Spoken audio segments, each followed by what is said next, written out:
pessoal, aqui é o Marcelo do Expansivamente. Hoje estou aqui com o pai novamente para gravar um novo tema para vocês. O tema de hoje, as competições nas relações familiares.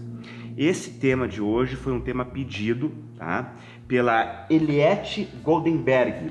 A Eliette é docente na Universidade da UNOESC, na cidade de Chapecó, na Faculdade Celerj de Xaxim, ambas no estado de Santa Catarina, e também na Universidade da URI de Erechim. Tá? A gente agradece a solicitação, né? Deixamos aí também, vocês podem deixar nos comentários alguma sugestão, algum tema que vocês queiram que a gente trabalhe aqui no Expansivamente, né?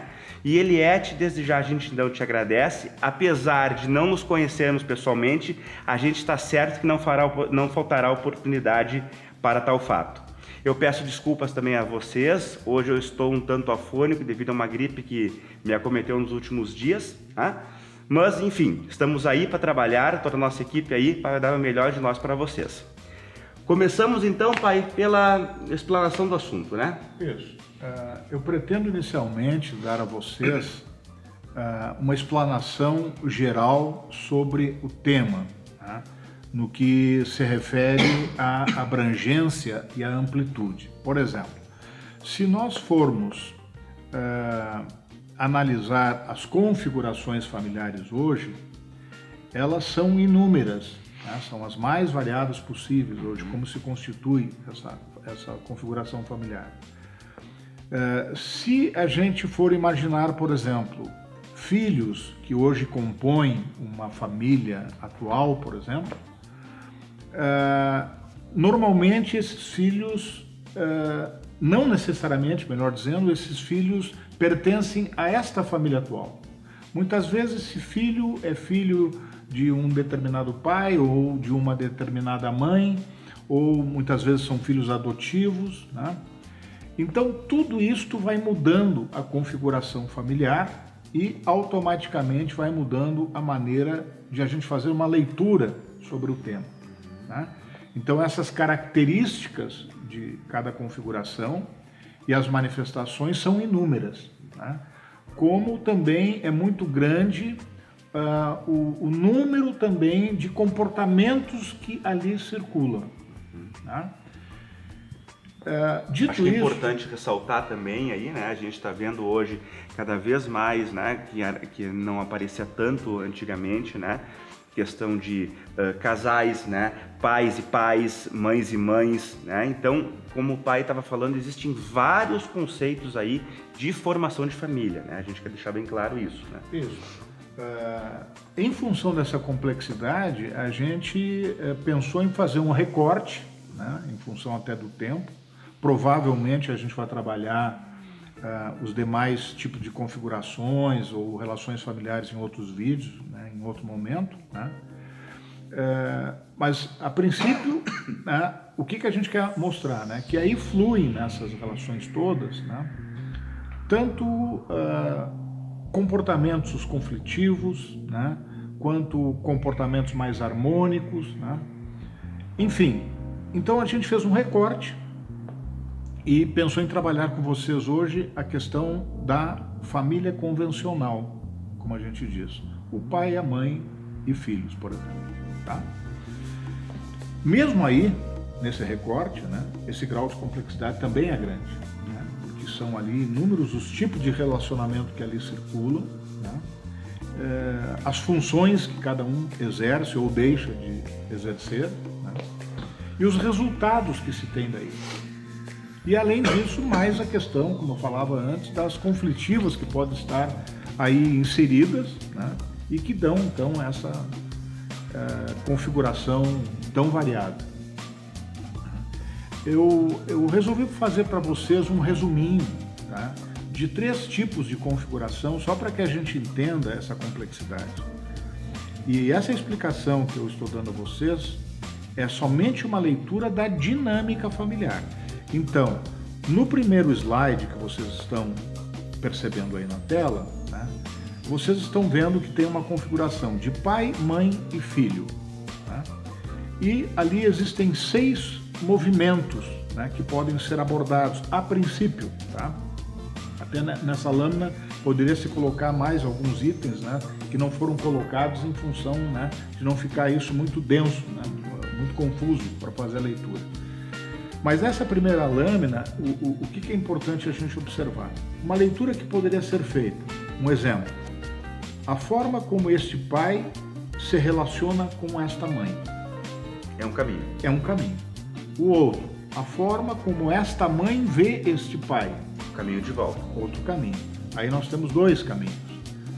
A mesma coisa do pai em relação ao filho. Como o pai vê o filho na trama familiar e como esse filho vê o pai nesta mesma trama. E a outra questão relacionada à mãe e o filho, né? Da mesma forma, como essa mãe vê o filho dentro da relação familiar, nessa triangulação, e como esse filho vê a mãe. E a gente poderia aumentar isso ainda, né? Poderia aumentar, por exemplo, como o filho vê os pais, né? Isso, ou como a mãe vê o pai e o filho. Né? Então... Com um filho só, por enquanto a gente está colocando. Isso.